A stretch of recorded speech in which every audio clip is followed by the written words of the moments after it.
The first of three public meetings to talk about fixing the damn roads in the city was lightly attended last night. We talked to Councilwoman Colleen Sullivan, who's working on the road repair issue to follow up on this 20-year plan. What we've come up with is a 20-year solution that not only fixes all of our roads, all of our curbs and approaches, some of our sidewalks, leaves all of our roads in a 20-year lifespan, but exits this in a healthy maintenance cycle. So at that point, we would be able to replace roughly 8 miles of road a year, which is sustainable at that point. Currently, we're doing about 2.3.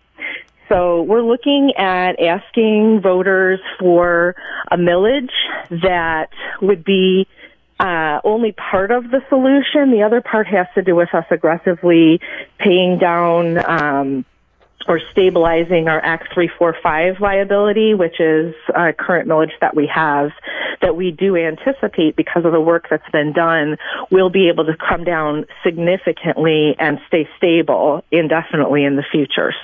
The crowd did have some pertinent questions. Most people wanted to know what kinds of things we took into account, whether we accounted for things like inflation in this plan, which we did. I mean, we really wanted to make sure these numbers were solid and we're going to do what we intend them to do.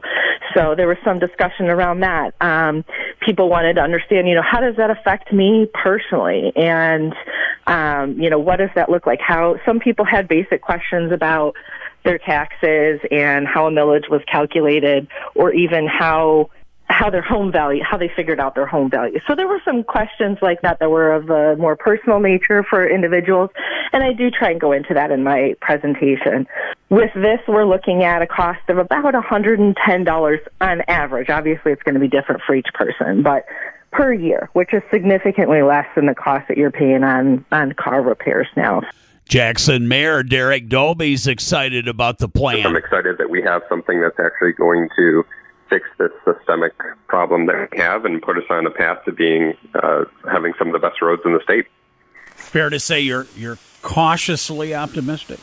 I'm cautiously optimistic, and more so I'm excited. I don't think there's any city in the state that has this sort of a plan that's been so well thought out and in depth and really mindful to not only just putting window treatments up, but it really, I think, helps to solve the foundations of the problem that we have with our roads, and does it in the long-term way that is going to set us up for some really great successes in the future in terms of fixing our roads and putting us on a maintenance cycle for the cities. Sullivan says this plan is groundbreaking for Michigan. Colleen, how did you become the road expert? Well, I definitely wouldn't call myself an expert, but I'm very hardworking. And I've spent a lot of time listening and reading and trying to examine best practices everywhere else.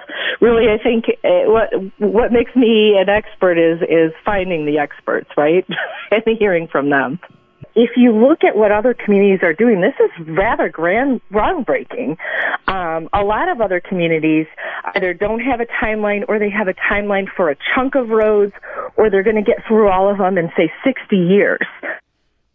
2 more public meetings are planned tonight, 6 o'clock at the library downtown. Monday at 6 o'clock, Commonwealth Commerce Center. I'm Greg O'Connor.